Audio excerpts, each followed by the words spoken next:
Hi everyone, this is Debbie with Plan.Do.Repeat, and I'm back again with another video, and this one's about what planner type you should choose. So I have collected 7 separate types of planners to go over with you today.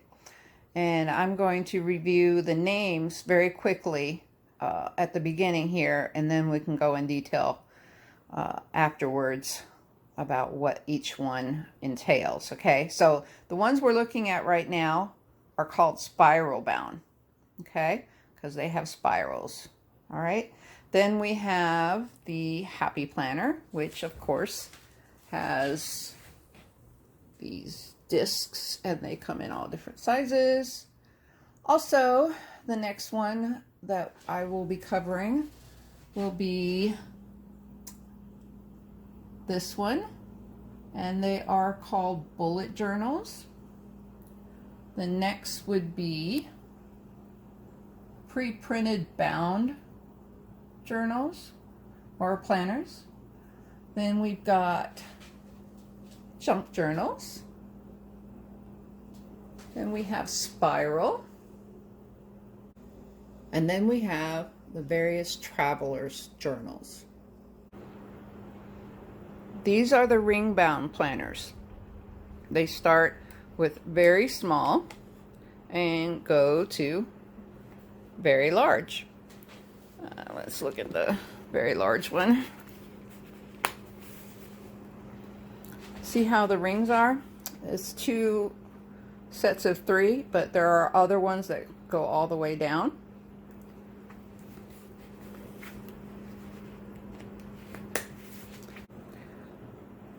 The rings can be removed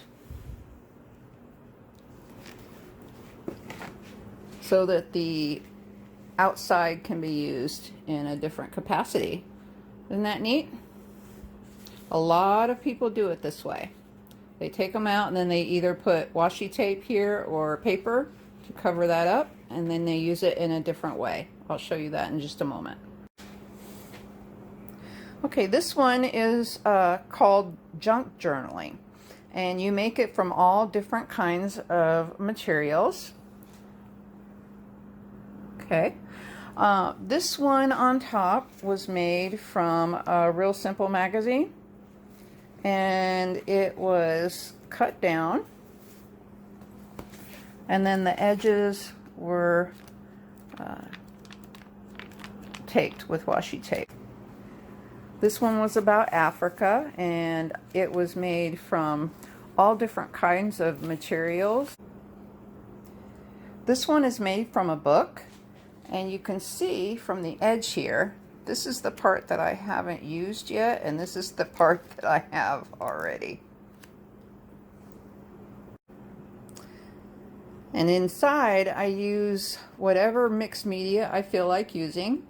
It's kind of like a glue book at times. Other times it's like a planner. You tip in things if you want. You glue, you paint, you do all kinds of things to it to make yourself happy that you used it. This one is also a junk journal. It's made with my own rings, and this is cardboard. Okay. So yeah, I mean, you can use just about anything that you want. This is an old book that I covered with material, and this is me when I was a baby, and it's just actually a book that I am doing reverse collaging. So what you do is you leave some of the pictures and then paint around them, okay, like this. See, I painted around this one picture that was on the page and just painted all the rest of the page. So see, like this. So this leaves all of this for journaling. See what I mean? Isn't that awesome? It's a great idea.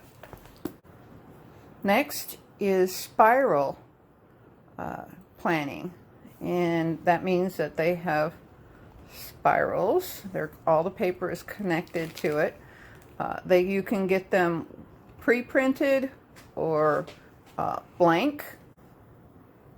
Next is bullet journaling, and most people use something like this, and it's a bound book. Okay, let me get this one open. I haven't opened the blue one, but this is what it looks like inside. Okay, so these are little dots. You can get them with dots, you can get them with a grid, a crisscross grid, or you can get it plain with nothing on it. But a lot of people choose to use the dot grid.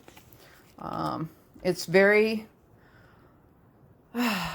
it's a growing group of people who use these kind, but it takes a lot of time and effort to use them because it's a blank canvas, and sometimes it's hard to, you have to go in and make your mark to get everything set up.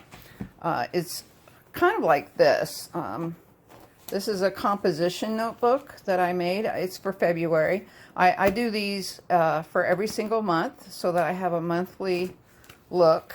But basically, I do this on my own, and I make it a glue book. I glue pictures in it. I write the dates on it. It's a sort of bullet journal as well, because you put your own spin on it. A bullet journal is not just a look term 1917. Okay, it can also be a composition notebook, or it can also be a regular notebook. You can do anything you want with whatever you want, okay? But this right here is typical of how people use a bullet journal. Next up is pre-printed bound journals. This is another one, Ban.Do, that I really love. I also treated it like a bullet journal and did things to it, but it was pre-printed. See? And then we have the Panda Planner, the Law of Attraction, and the Passion Planner. So this is the Panda Planner. This is what the pages are. It has a lot of things that tells you what to do. And then there's places where you can do what you want. And then inside the Law of Attraction Planner, it has a guided tour on how to plan, and it goes into great detail on how you're supposed to do that. All right, and then this is the Passion Planner, and it does the same thing. It goes into great detail on all the different things that you need to do and fill out and answer questions, and it's good for a lot of people, but it's not good for me. I don't like being told what to put in my planner. Next, we have the Happy Planners, which are disc planners, and these are the covers for the various sizes. So you can see the difference between these sizes. Also, these are the planners by themselves, and you can get them as a pre-printed planner like this.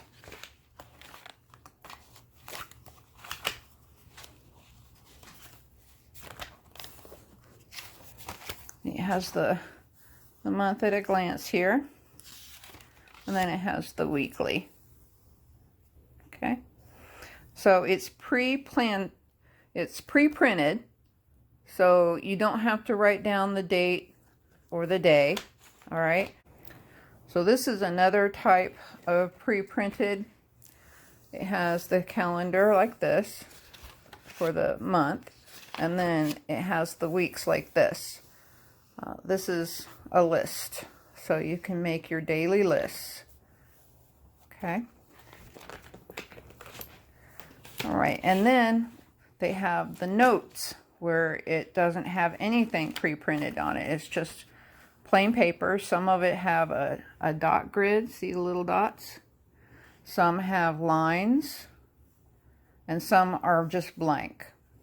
Okay, so these come in various sizes as well. Here is a classic sized one. Okay, then we have half that size, which is a skinny classic. All right, then we have a mini. Okay, and then half of the mini would be skinny mini. Okay, and then we have the micro.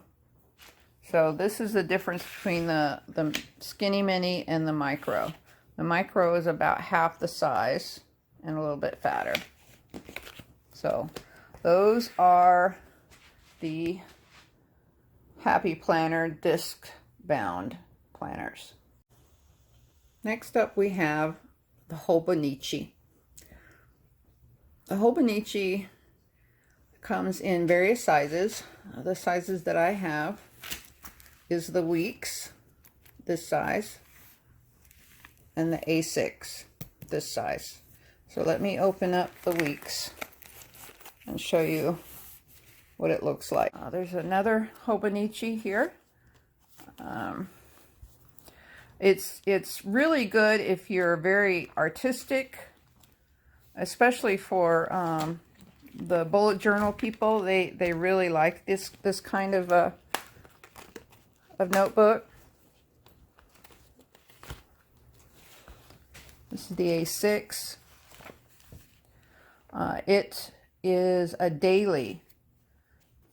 The other one was a weekly format, and this is daily. And last today is the Traveler's Notebook. They come in various sizes, and you can get all kinds of different covers for them, from leather, like this. This came as a plain brown one, and I painted it, or all the way to faux leather. It just depends, and they're all different sizes. Okay, so they start from very small. This is very teeny tiny. See, it's smaller than my hand. Yeah, it's mighty. It's very thick, very chunky, and then it goes as big as you want it. Mostly, this is the typical size for a traveler's notebook. It's a standard size, but it goes all the way to a B6, which is this. Okay, so this is a B6 size, and this is the one that I use most when we're traveling. Let me show you the inside. So basically, a traveler's journal is made with these elastics inside so that you can slide these little books in and out of your journal. Okay, and you can get them pre-printed like this, or you can get them like this. I got these at Walmart, actually, that just had the lines on them, but they're just little notebooks, and I just slid them in there. I don't think they were made for a traveler's notebook, but I got them for that. This is what a traveler's notebook looks like inside without any of the inserts. Most of them have some kind of a pocket on either one or both sides, but this is what makes them the traveler's notebook. It has these elastics, and some only have one, some have two, some have three, some have four, some have five, six. It goes really high up depending on how wide the middle part is. Okay, and this is what it looks like on the outside. See?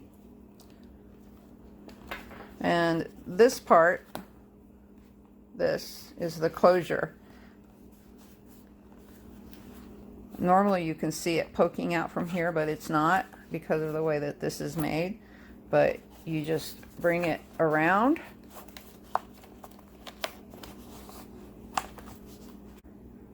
This little micro traveler's notebook was made by Cheek Sparrow.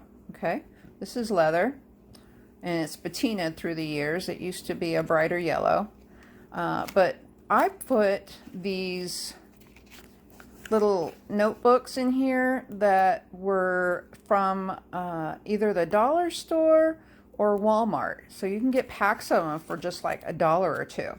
And so you can do anything you want to it. You can treat it with just the lines, or you can add stickers to it, or you can do whatever you want.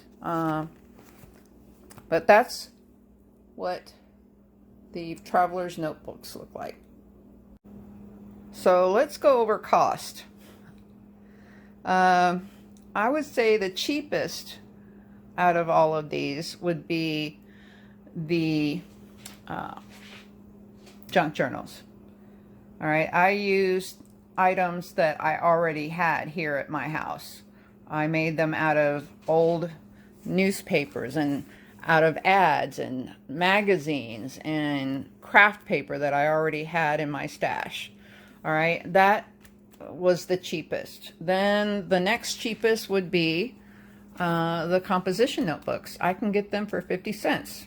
And I use one of these every single month. I have one for every month for I don't know how many years, because it helps me keep track of everything.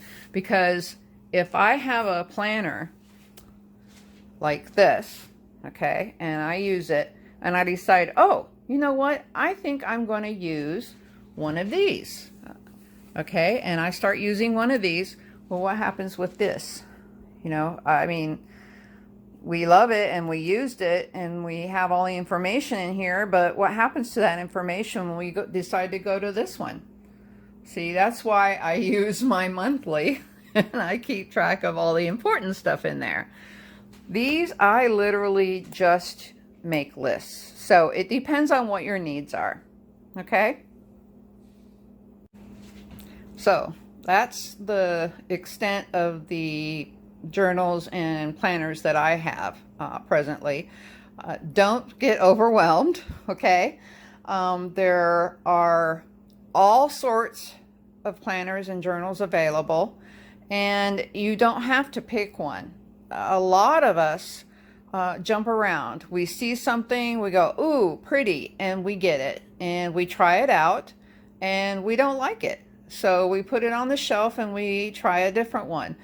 That's okay, because then you can come back to it and say, oh, let me try that again. I like this part of it. Okay, so that is my thoughts on that. There is a learning curve, and everyone talks about something called planner piece. I don't know if there is such a thing as planner piece. That's supposed to be where you find your ultimate planner and what you love, and you will stay with that forever and ever. Amen. I have to admit, I have not found my planner piece. Right now, I am currently using this daily, and I am also using this composition notebook for my monthly, and I have another one for my yearly, for my annual one, and that's what I'm using for those. I'm also using a couple of these notebooks, these size notebooks, for other things. So it just depends. We have a lot of different needs. We're all individuals, and it just depends on what you like and what you need. So from the 50-cent one, I would say the rest of them are all comparable. You can buy these at just about any of the stores that you go to. You can buy these at just about any of the craft stores that you go to, or you can buy them online. Okay. The Hobonichi is not one that you can buy in a local store, except okay, I have to say my local store. I cannot find these at local stores. So I ordered these online, actually from Japan, and I loved them when I used them. The traveler's journals, I loved them when I used them. And I loved all different sizes. I would use one size for quite a while, and then I would decide that I needed more room, and I got a bigger size, and I used that for a while, and then I decided I wanted to go bigger, and I used that for a while. Then I made these. I made these two. They were even bigger, and I loved them when I had them. So it just depends. These are the leather ones are more costlier than the ones that are vegan. Okay, so it just depends on the outer parts. The inner parts, like I said, you can get, you know, notebooks at the dollar store. So the insides can be cheap if you want to get cheap. In a nutshell, it's up to you. It's up to you which planner type you should choose, because sometimes you like to have something pre-printed and telling you what to put in there because you don't have time to make your own, like in one of these, or you really want to be creative. Well, that's okay. You can do it with one of these, or you want to use something traditional. It doesn't matter. Whatever makes you happy, then that's what you should do. That's why I have so many of different types of these planners, because I use them, loved them, and then put them away until I wanted to use them again. Thanks for stopping by. I really enjoyed this visit with you, and I hope that we learned something together. I know I learned that I have an eclectic taste. And I really don't like being told what to put in my journal. I hope that you decide what type planner is your type, and leave a comment below and tell me which type that you like best. All right, thanks for stopping by, and I'll talk to you again soon. Bye-bye.